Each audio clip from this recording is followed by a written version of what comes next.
Right, hello, lads and lasses, and welcome back to Boys Down Under, where today, if you can't already tell, I am absolutely buzzing. Amazing, absolutely incredible. And before we go any further, if you guys are enjoying the channel and you want to help support it, best way to do so, click the like button, click the subscribe button. If you're watching the Socceroos and you want to support them, click the like button, click the subscribe button. But without further ado, let's get into it. So, I am severely hungover. However, last night, the 26th of November, from 9 p.m. onwards, was absolutely, without a doubt, one of the best nights of my life. That was incredible. Australia beating Tunisia, prime time here in Sydney, at a packed out pub with my mates. It was phenomenal. It was superb. And I've draped myself in the Australian flag today, and I tell you what, there is a feeling around Australian football right now, and it is just so absolutely incredible. It is magical, it is mystical, it is incredible. And the man at the heart of last night's performance was none other than Celtic's own Aaron Mooy. Aaron Mooy was in the top 3 performers last night for Australia. It was ridiculous. He gave 210% for the full 90 minutes and was so crucial to Australia winning that game.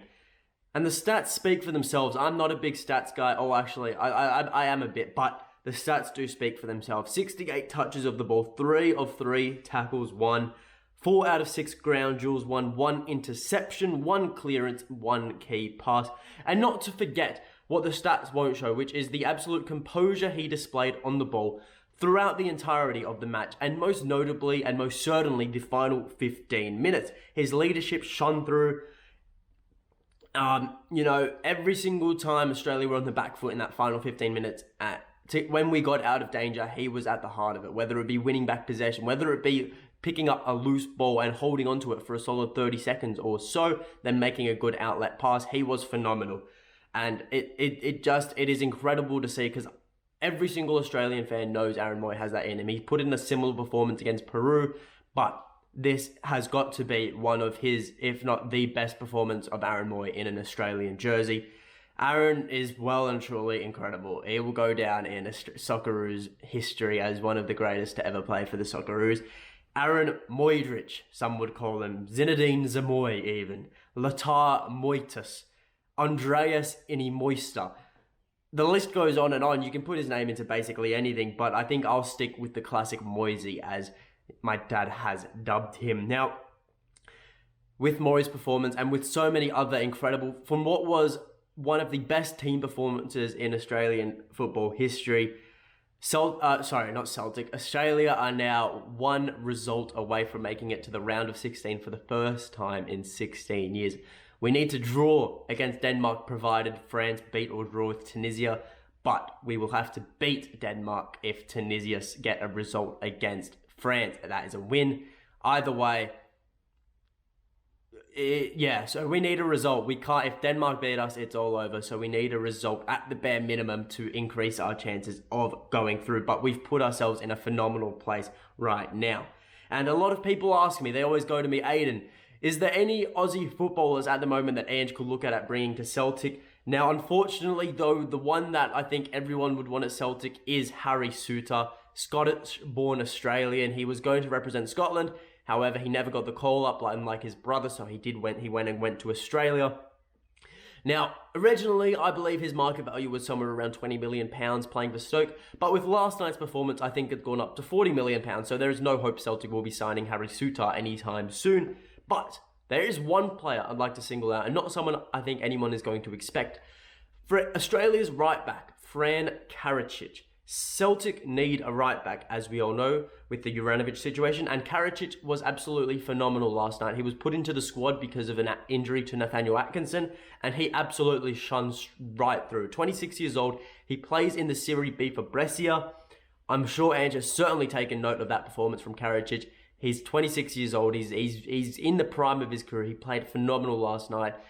Is it worth taking on a punt on him? I think it might very well be. I don't see a lot of quality and difference between him and the linked Alistair Johnston, who we'll get onto in a bit.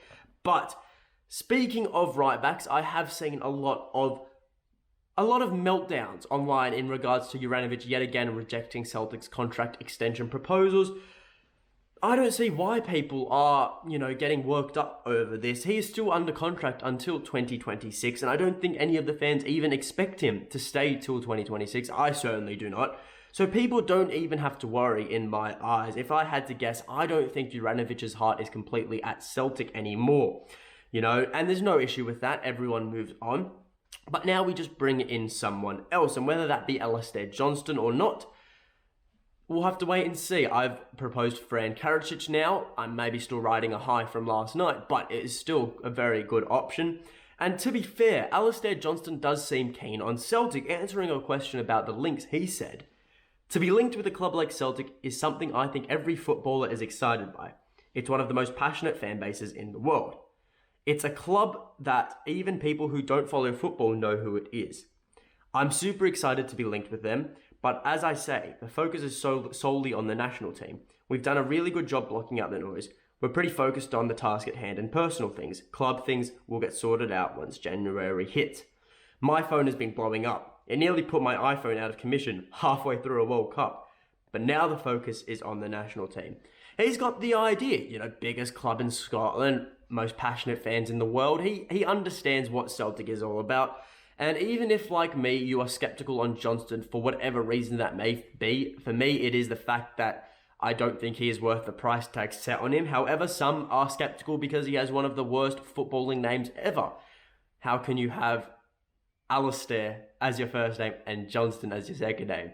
Two names that just Celtic fans cannot get around. You know what I mean. Anyways, the one thing you can't discredit is his heart, because he has a lot of heart. He has a lot of passion, and you can tell he loves the game of football and that he really just wants to become the best he can be and give it his all for whatever team he is playing for. I'm sure he's not picky, but I'm sure wherever he goes, he gives them 110%, and we get to see that in action. If you guys are going to watch against, funnily enough, Josip Juranovic's Croatia, battle of the right backs, whichever one comes out on top, Celtic going to sign or keep. Should be a fun encounter. But that is all from me. So if you guys did enjoy the video, leave a like, subscribe to the channel. Let me know in the comments below if you watched the Australia game, and if you enjoyed that. That was absolutely cracking. Shorter video for me today though, but I need to recover. But that is all from me. So until next time, hail, hail.